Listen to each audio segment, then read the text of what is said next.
Welcome to the podcast, Speaking to Influence, Communication Secrets of the C-Suite. I'm Dr. Laura Sicola, your host, founder of Vocal Impact Productions, and author of Speaking to Influence, Mastering Your Leadership Voice. My guest today is Tom DeBiase.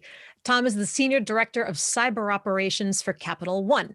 Now, Tom and I have a slightly different history from all of the guests that I've had so far. Tom and I first met, Tom and his wife, Kelly, actually were two of the first people I ever met freshman year at American University in Washington, D.C. about years ago. And because we were all on the same dorm floor together at Anderson Hall. And Tom, back in the day then, you were a business major at AU, weren't you? I was actually started as a political science Oh, major. poli-sci, okay. And you stuck with that the whole way through? I actually didn't. I decided it was not my thing. It went into international relations. Quickly realized I wasn't going to get a job doing that at that time, and pivoted to information systems. Ironic, because of course I shifted to the international studies, international relations major. But life takes us in all sorts of different directions. That's right. And you were ROTC too, weren't you? ROTC? I was for a little bit. That also didn't appeal to me as time went on, and decided to bow out of that. Got it. But we all have, a variety of things that we try on and off through college. But Absolutely. so now you're the head of Capital One's cyber department. So you do cybersecurity and all that kind of fun stuff, right? Yep. And so I run cyber operations, and so my team looks for attacks against our company, our data, our people, and tries to do as much as we can to prevent it. I don't run cyber for the entire company. That's a much larger role. But I've been in cybersecurity my whole career, with a few notable exceptions where I was leading technology teams. And it's a very rewarding, very interesting career field, one where you will never be unemployed. And sometimes you kind of wish you would be a little unemployed, give up a lot of nights and weekends sometimes. Well, it'd be nice to know that cybersecurity wasn't a necessary thing on top of it all. Right. No. So with all of that, then who do you need to influence in the role? Well, it's obviously my direct leadership. It's always the case. My peer leaders. What I found is I spend more time influencing customers. Everybody understands the importance of cybersecurity, particularly after what happened last year. But specifically, Capital One announced a very large breach, and where we hadn't done some things we should have. And some data was accessed when it should not have been, specifically our customer data. I had been in a different role, moved over into my current role, and have been working to mature this organization for a better part of the last 18 months. And like I said, everybody understands the importance of cybersecurity, but at some point that will wane, and the business will want to continue making money for the company. And so my influence I spend a lot of time in is fixing a potential problem or understanding and taking on risk to maybe grow a certain business. Something that every company does every single day, nothing where we're putting our data or our people or our systems at risk. It's just that normal risk reward calculation that everybody takes. And what's the biggest communication challenge that you or Capital One are facing today? The one I face the most is I work in a very technical field. The attacks that come at us are very technical. Some of the most sophisticated in the world that not unlike a lot of big financial institutions see. And so it's translating that into non-technical speak. And I spend a good majority of my day, week, month, year working with individuals who know their business and know their responsibilities, but they don't necessarily understand why this country or this group is trying to attack us and what they're trying to exploit.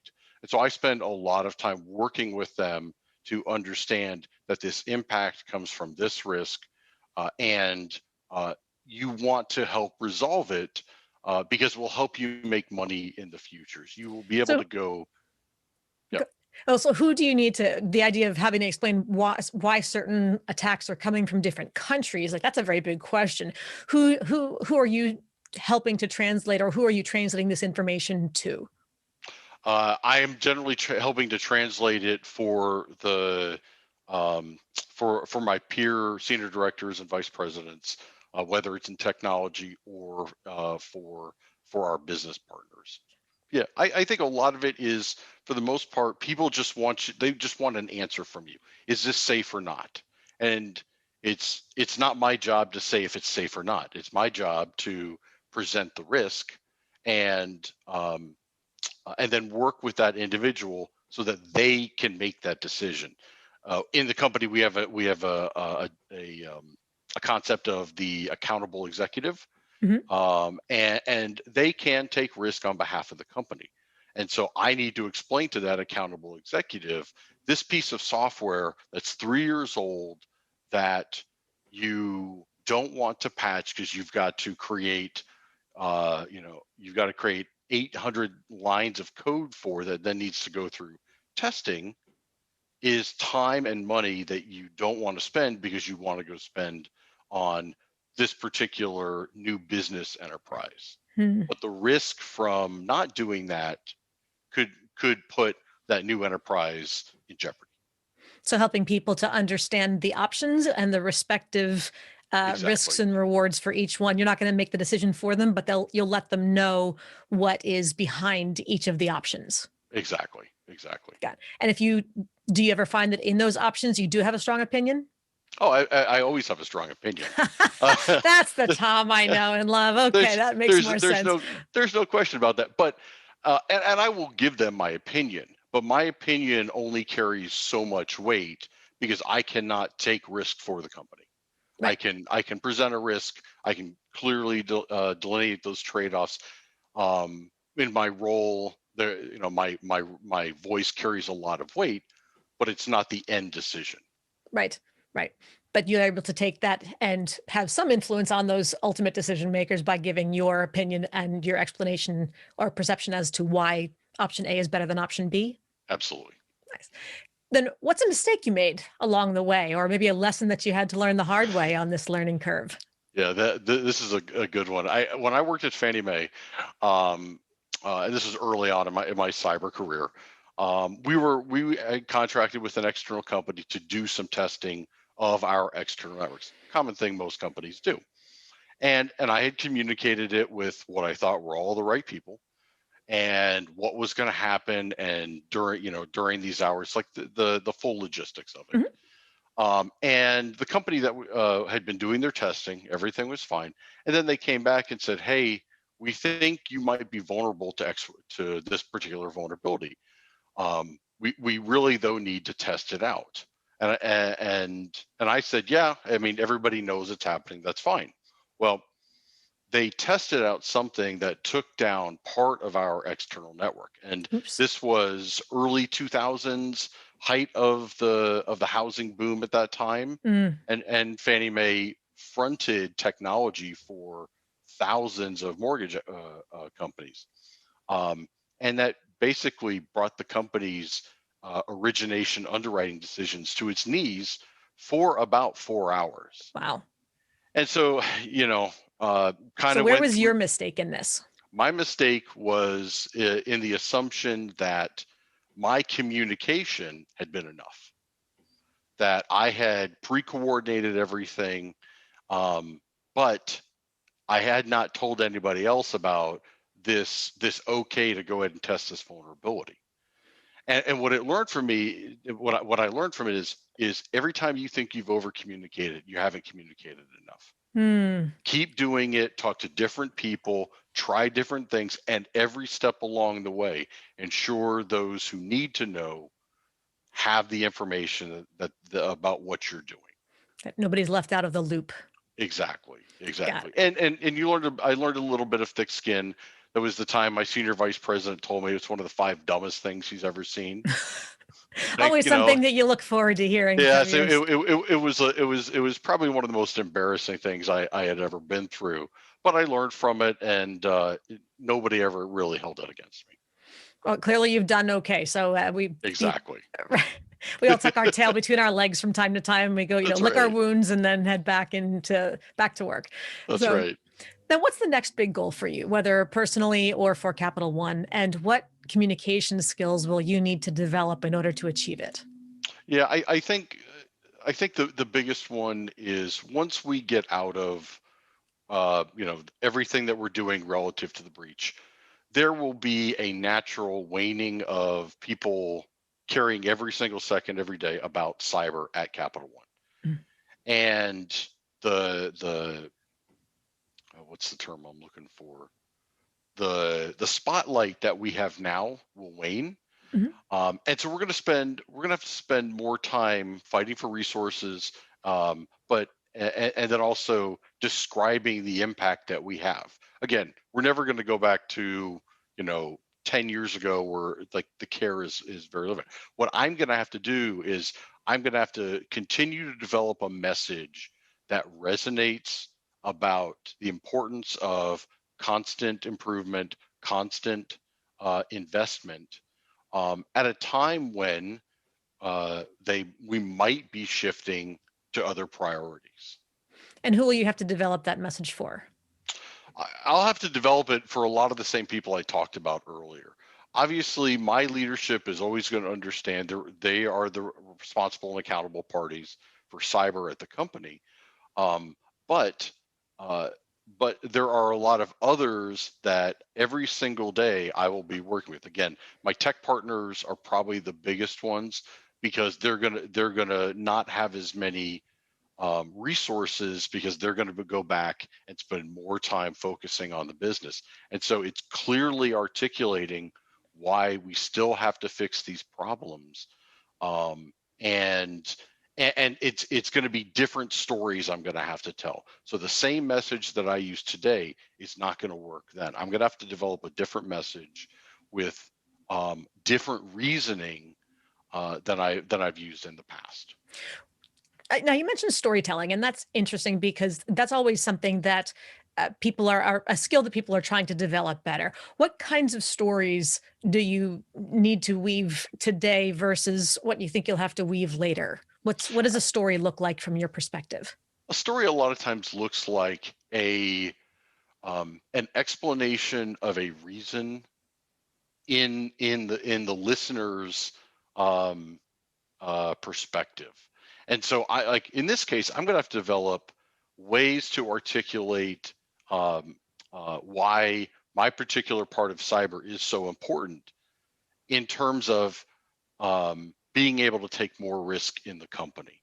And so it's going to be from a financial perspective. It's going to be from how investment in my program improves our relationship with our regulators because we are a heavily regulated company.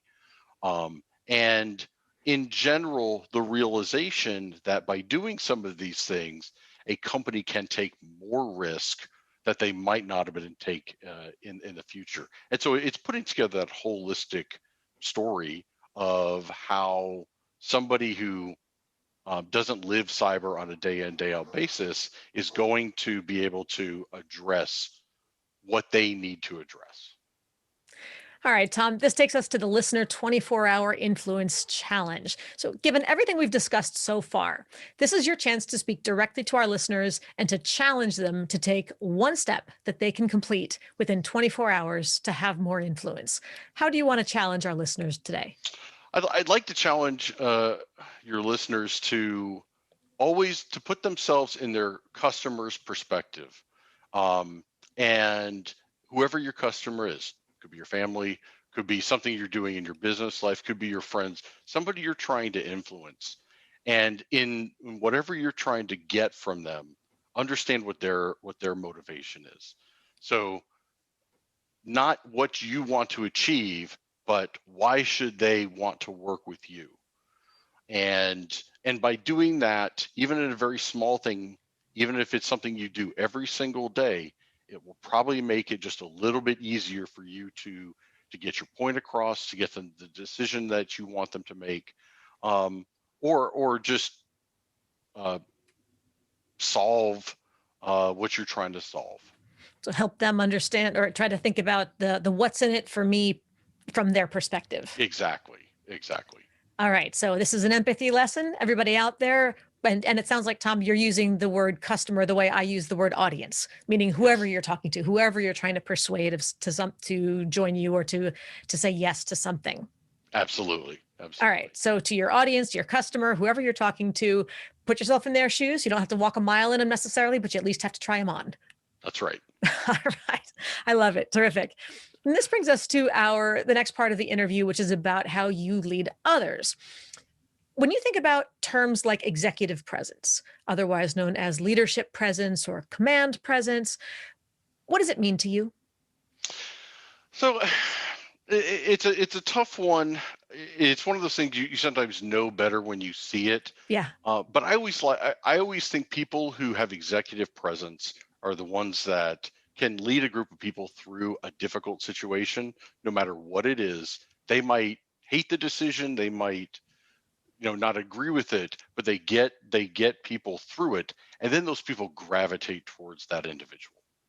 yes, yes. It's often that X factor, right? It's hard to put your finger on and to define it, but you know it when you hear it, when you see it, when you sense Yep. it. And Yeah, and and it's something sometimes, or a lot of times, it never has to do with people liking that individual, but they will follow them because they understand that the best that's going to come out of it because of that person's leadership. sure. Sure. And the likability factor is always a challenge. It doesn't have to be, I like you enough to invite you to my birthday party, but there is something about it that says I will respect them, that you That's right. appreciate Yeah, about them, at least objectively. yeah. Respect is a really good way of putting it. The respect that's there drives a lot of it. Nice. Now, what about succession planning? When you're trying to either hire someone externally or to groom a high potential employee for a higher leadership position, what are some of the most important communication skills that you look for? And on the flip side, what's a red flag that would totally derail that choice? Well, I think the one thing I've talked about a couple of times is the ability to translate. Again, influencing your customers, as you said, your audience, and if you can't do that, you're going to struggle at influencing anybody. I always look for people who are concise and focused.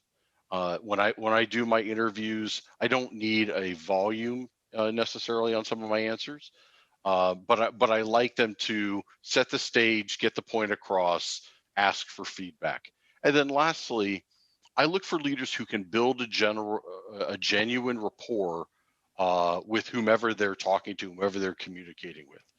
Not necessarily about their personality, but they can get across a meaning, and it has an impact, and the audience will then generally be engaged in the discussion. Sure, that ability to connect with people.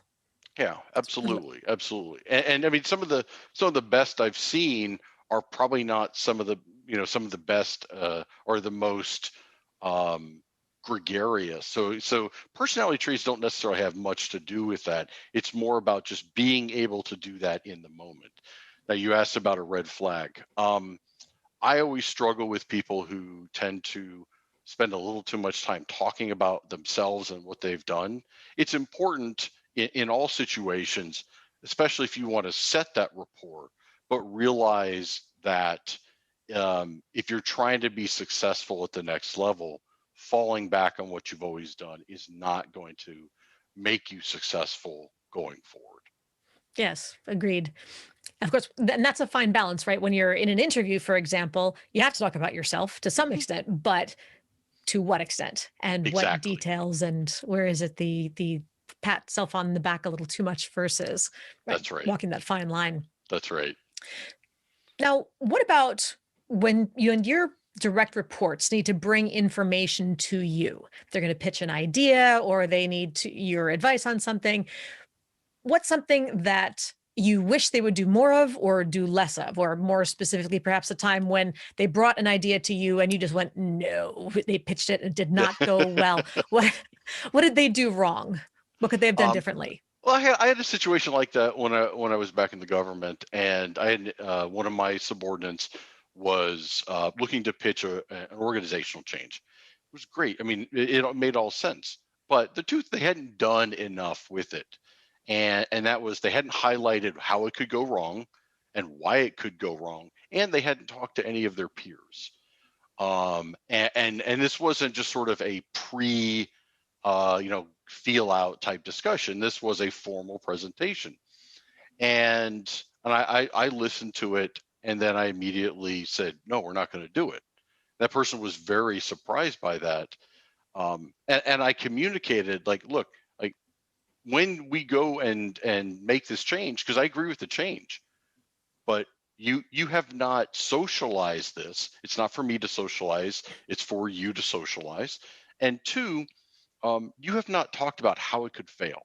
And if you don't look at how it could fail and build in those mitigations, you are essentially kind of doomed for it to fail. Mm. Assuming it's always going to be positive and always great, and everybody's going to see it from that perspective, is not a measure of success, in my opinion. Sure. They didn't do a little due diligence, de-risk some assumptions along the way. Hmm. Right. It's nice to pretend that, oh, no, this will be perfect. I don't think there's going to be any problems along the way. But yeah, anybody who's been alive for more than 20 minutes knows that's usually right about when the first disaster occurs. That That's you went, exactly oh, right. I didn't see that one That's coming. exactly right. It's like jinxing a kicker. He hasn't missed in 42 kicks, and he misses the next three. Right. Yeah, don't, as soon as somebody says those words, take your bets and put them on the That's other right. team. That's just, hedge really, really fast. Go run, That's wherever it right. was. Exactly. Okay, well, this brings us to the speed round. And these are issues that have regularly come up in my training and coaching, that people bring them up where they feel like they're stuck between an either or, a lot of black and white thinking sometimes. And they also tend to feel like they're often the only ones who struggle in these areas. And of course, you've gotten to the top where you are now because you were born perfect and you never had any trouble and you never Right. had to learn anything or struggle along the way. So this is a chance to say, no, you know what, you're totally not alone, and we're all working through stuff. So I'm going to first give you a choice, and I'm going to ask you to answer in a single word or phrase first. And then I will follow up with an additional question for you to give me a little bit more background. All right. Yep. So, first, public speaking, love it or hate it? Love it. Can you give us a tip for managing nerves and speaking with confidence, maybe even when you don't necessarily feel it? Yeah, absolutely. I think if you realize everybody has nerves, then you're not alone. And I think if you also realize you were asked to speak, for the most part, you're invited to speak, somebody wants to hear your opinion, use that to your advantage. Be confident in the fact that someone wants to hear from you. Yes, love it. Now, what about, and I think I know the answer to this question, but I'm going to ask it anyway, introvert or extrovert? Where do you Oh, fall? I'm definitely an extrovert. And this is one of the many things we shared in common right from the beginning. That's right. What do you think is one of your strengths being an extrovert, and what's an area for growth as a result of being an extrovert? I think because I gain energy from groups. Um, I can think on my feet and pivot very quickly. Mhm. That also can work against me. One of the things I've noticed over time is I've started to enjoy just spending a little bit of time just quietly and thinking. Um, but I always tend to solve a situation with my extroverted side, Mm. and What so does that look I'm like? What does that mean? it means I react very quickly, sometimes too quickly, which is it's one of the things I work on. And I generally go with gut instinct. Mm. And so what I'm working on is I'll never I'll never walk away from that, but it's maybe just pause and ask a few more questions. Pause and gather a bit more information, or just pause and let things sort of settle and then react. Mm. Nice. Yeah, I like to draw the distinction between responding and reacting. Right, the reaction is more that sort of eh, the reflex, and Yes. so do first, think second, as opposed Yes. to, okay, let's pause, digest, weigh, and then respond a bit more thoughtfully. Right. Exactly. I'm right there with you. And finally, conflict. Nobody likes it. We all have to deal with it. But when you're faced with potential conflict or maybe a difficult conversation, is your natural instinct, your DNA hardwiring to want to avoid it at all costs or to dive in and address it head on?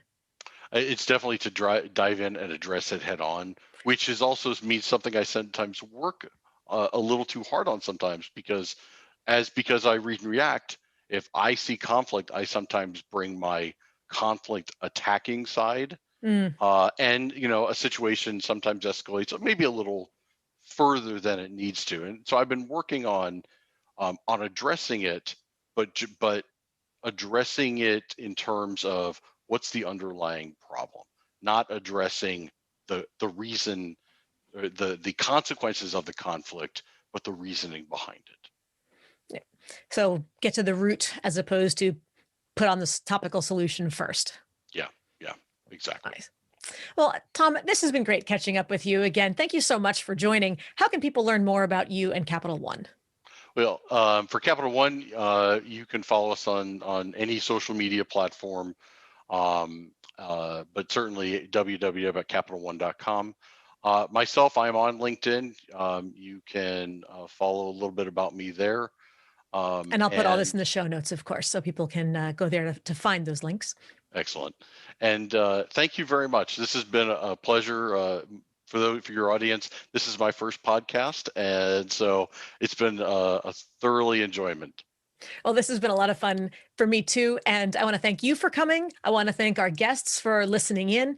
And to everybody else, if you want to show Tom some love, go to iTunes and give 5 stars on the rating. So we always love stars as a show of love on the podcast world. So to everybody else who's out there, of course, be sure to subscribe so you never miss an episode. And finally, if you want to download my quick start guide to mastering the 3 C's, command the room, connect with the audience, and close the deal, go to speakingtoinfluence.com. I'm Dr. Laura Sicola, and you're listening to Speaking to Influence, Communication Secrets of the C-Suite. Hi, everyone. This is Dr. Laura Sicola, and I want to sincerely thank you for listening to the Speaking to Influence podcast.